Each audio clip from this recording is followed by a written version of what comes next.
আসসালামু আলাইকুম, কেমন আছেন সবাই? আশা করি আল্লাহর অশেষ রহমতে সবাই ভালো আছেন। আলহামদুলিল্লাহ, আমিও ভালো আছি। শানুস পাকের ঘরে সবাইকে আরও একবার ওয়েলকাম জানাচ্ছি নতুন আরও একটি রেসিপি দেখার জন্য। আজকে আমি আপনাদের সাথে শেয়ার করব ভীষণ মজার এবং লোভনীয় স্বাদের একটি আচারের রেসিপি। কাঁচা আমের টকঝাল মিষ্টি আচারটা বানিয়ে দেখাবো আজকে। আর এই আচারটা কিন্তু খুব সহজে কীভাবে ঝটপট করে বানিয়ে নিতে পারেন সেটা আজকে শেয়ার করব। আর এইভাবে বানালে কিন্তু এটা একদম পারফেক্ট হবে, আর 1 বছর পর্যন্ত সংরক্ষণ করেও কিন্তু রেখে খেতে পারবেন। তো চলুন কীভাবে এই আচারটা বানিয়েছি সেটাই দেখে নেওয়া যাক। আর আপনি আমার ভিডিওতে একটা লাইক করে চ্যানেলটি সাবস্ক্রাইব করে পাশেই থাকবেন আশা করছি। এখানে আমি নিয়েছি 500 গ্রাম পরিমাণে কাঁচা আম। তো 4টি আম আছে এখানে। তো এই আমগুলো দিয়েই কিন্তু আমি আজকের এই রেসিপিটি করে দেখাবো। আর আমগুলোকে আমি এখন কেটে নেব আমার পছন্দ মতো সাইজে, আর খোসাটা বাদ দিব না। আজকের এই আচারটা আমি খোসা সহকারেই করে দেখাবো। আর আমগুলো কিন্তু মাশাআল্লাহ ভালোই পরিপক্ক হয়েছে, আর এই ধরনের আমগুলো দিয়ে কিন্তু আচার বানানোর জন্য একদম পারফেক্ট। তো আমি আমগুলোকে কেটে নিয়েছি, এই যে এমন করে কেটেছি। এক একটা আম আমি 8 ভাগে ভাগ করে নিয়েছি। তো যে দেখাচ্ছি দেখুন, আটের যে অংশটা ওটা কিন্তু ভালোই একদম শক্ত হয়েছে। এই আমগুলোই কিন্তু আচার বানানোর জন্য একদম উপযুক্ত। তো এগুলোকে কিন্তু ভালো মতো ধুয়ে তারপর সুতি কাপড় দিয়ে মুছে নিয়েছি আমি পানিটা। 1 ফোঁটা পানিও যেন না থাকে সেদিকে একটু খেয়াল রাখতে হবে। এবার আমি একটা স্পেশাল মশলা বানিয়ে নিচ্ছি। বিসমিল্লাহির রহমানির রহিম। 7 থেকে 8টি শুকনো মরিচ নিয়েছি, আধা চা চামচ পরিমাণে নিয়েছি আমি এখানে মৌরি, আধা চা চামচ পরিমাণে আস্ত জিরা নিয়েছি।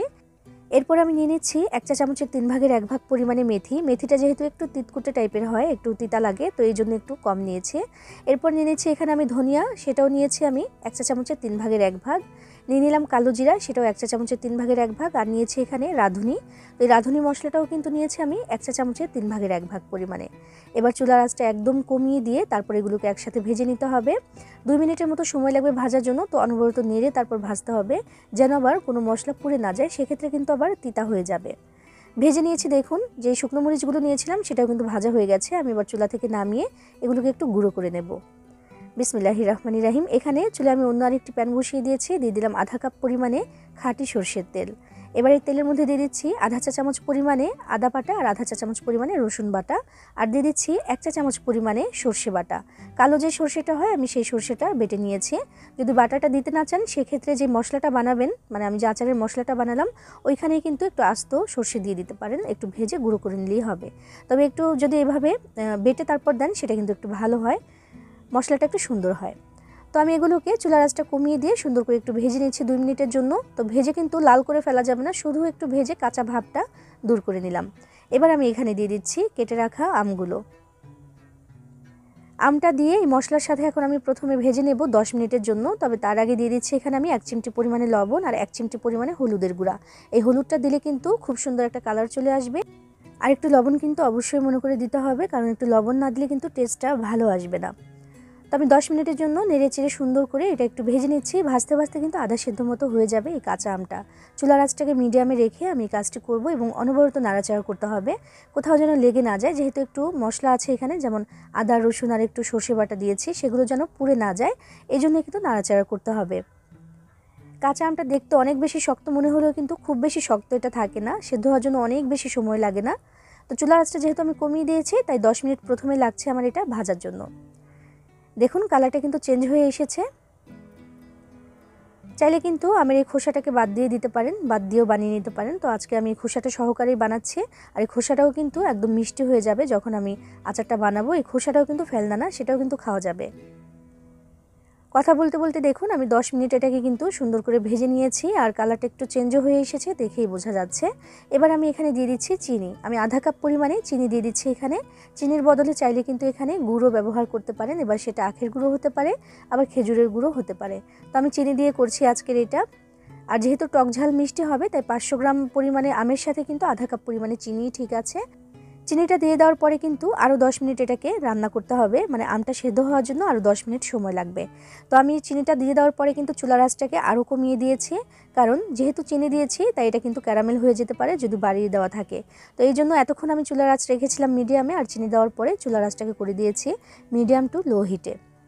10 মিনিট নাড়াচাড়া করতে করতে কিন্তু আমটা একদম সেদ্ধ হয়ে যাবে, আর আমটা কিন্তু প্রায় সেদ্ধ হয়েও গেছে দেখুন। একটু চাপ দিলেই কিন্তু বোঝা যাবে, আর কিছু খোসা দেখুন আম থেকে আলাদা হয়ে গেছে, মানে এগুলো কিন্তু একদম সেদ্ধ হয়ে গেছে।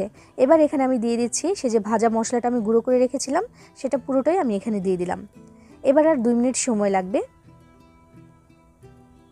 মশলাটা ভালো মতো আমি একদম সব আমের সাথে মিশিয়ে দিচ্ছি সুন্দর করে। আর এই মশলাটা এতটাই সুন্দর ঘ্রাণ দিচ্ছে যে দেওয়ার সাথে সাথে ম্যাজিকের মতো একদম আমার পুরো বাসাটাই কিন্তু ঘ্রাণে ভরে গেছে মাশাআল্লাহ। আমি নিশ্চিত যে আশেপাশের বাড়ি থেকেও এই ঘ্রাণটা ঠিকই পাচ্ছে, এত সুন্দর একটা মিষ্টি গন্ধ বের হয়েছে। মশলাটা দেওয়ার পরে কিন্তু খুব বেশি সময় আর লাগবে না, এখানে মশলাটা পুড়েও যেতে পারে আর যেই সুঘ্রাণটা হচ্ছে সেটাও কিন্তু নষ্ট হয়ে যেতে পারে। তো এই জন্য কিন্তু মশলাটা দিয়ে দেওয়ার পরে মাত্র 2 মিনিট এটাকে একটু নাড়াচাড়া করে মিশিয়ে দিয়েছে। এবার চুলার আঁচটা একটু কমিয়ে দিয়ে দিচ্ছি 1 টেবিল চামচ পরিমাণে হোয়াইট ভিনেগার বা আমরা যেটাকে সাদা সিরকা বলি সেটা আমি দিয়ে দিলাম। এটা দেওয়ার ফলে কিন্তু আচারটা দীর্ঘদিন পর্যন্ত ভালো থাকে, নষ্ট হয় না।